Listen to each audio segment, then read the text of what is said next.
First chopper on స్టేజ్లో ఉన్నప్పుడు inductor energy store చేస్తుంది. అలా కంటిన్యూస్గా రైజ్ అవుతూ ఉంటుంది ఇండక్టర్. అలాగే స్విచ్చింగ్ కరెంట్ అంటే ఐఎస్ కూడా రైజ్ అవుతూ ఉంటుంది ఇండక్టర్తో పాటు. అప్పుడు ఆన్ చేసినప్పుడు chopper switch short circuit, diode switch open circuit కాబట్టి డయోడ్లో కరెంటు జీరో. అలాగే స్విచ్చింగ్ వోల్టేజ్ విఎస్డబ్ల్యూ కూడా జీరో ఉంటుంది. అలాగే voltage across the inductor is VS minus V naught అనమాట. ఇప్పుడు కరెంటు త్రూ ద కెపాసిటర్. మనకి ఓవరాల్ సర్క్యూట్లో కరెంటు కెపాసిటర్ ద్వారా ఏ కరెంట్ ఫ్లో అవుతుందని అనుకున్నాం.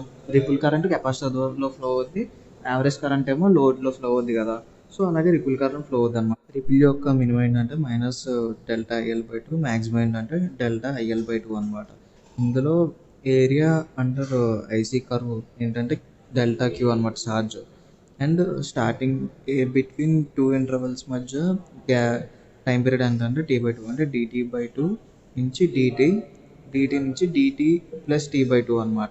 ఆ రెండు ప్లస్ చేస్తే DT/2 plus DT equal to DT plus T/2 కదా. సో అలాగా ఇప్పుడు మైనస్ చేస్తే T/2 వస్తుంది. సో అలా గుర్తుపెట్టుకో, ఐసీ నెగిటివ్ అంటే dVC/dt is less than zero, capacitor discharge అవుతుంది. అలాగే కెపాసిటర్ కరెంట్ ఐసీ పాజిటివ్ అయితే dVC/dt greater than zero, capacitor charging అవుతుంది. VC డిపెండ్స్ ఆన్ ఐసీ కదా. ఫస్ట్ ఐసీ నెగిటివ్లో ఉంది. ఐసీ నెగిటివ్ అంటే టర్న్ ఆన్ సగం టైం అప్పుడు DT/2 అప్పుడు వరకు ఐసీ నెగిటివ్లో ఉంది. సో VC డిక్రీజ్ అవుతూ ఉంటుంది. తర్వాత సగం టైం తర్వాత ఐసీ పాజిటివ్కి వచ్చింది. సో పాజిటివ్కి వచ్చింది కాబట్టి అలాగ ఇంక్రీజ్ అవుతూ పాజిటివ్కి వస్తూ ఉంటుంది.